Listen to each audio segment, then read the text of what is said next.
தன்னை மறந்து இப்போ பார்த்தாலும் உனக்கு இதே வேலையா போச்சு. அதனால் முடிவு கட்டண்டி இதுக்கு.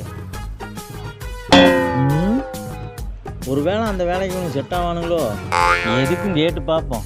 நான் பெயிண்டருங்களா? ஆமாண்ணா சொல்லுங்க. சரிங்க, நமக்கு ஒரு வேலை இருக்குது, பெயிண்டிங்கு பண்ணி கொடுக்குறீங்களா? பண்ணிக்கலாங்கண்ணா. ஸ்கொயர் ஃபீட்டுக்கு எவ்வளோ வாங்குறீங்க? ஸ்கொயர் ஃபீட்டுக்கு 100லேருந்து ஒரு 300 ரூபா கிலோ வருங்க. அப்படிங்களா? ஆமாண்ணா, இன்னரு அவுட்ரு அது டேரிஃப் பொறுத்து மாறுங்க. இன்னர்லாம் வேண்டாண்ணா, அவுட்ரு மட்டும் போதுங்க.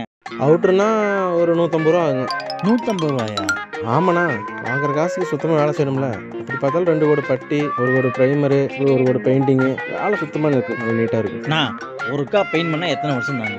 ஆனால் ஒரு பெயிண்ட் பண்ணால் 5 to 10 வருஷம். 5 to 10 வருஷமா? நமக்கு ஒரு 5 வருஷம் தாங்கினா போதுங்க. சரி ஓகேண்ணா, நான் வந்து பார்த்துட்டு ப்ரைஸ் என்னங்க. பார்க்கலாம் வேண்டாண்ணா, ஒரே ஒரு ஸ்கொயர் ஃபீட் மட்டும் தான், அதை மட்டும் பண்ணி கொடுத்தீங்கன்னா போதும். ஒரு ஸ்கொயர் ஃபீட்டுக்கு என்னென்ன வேலை?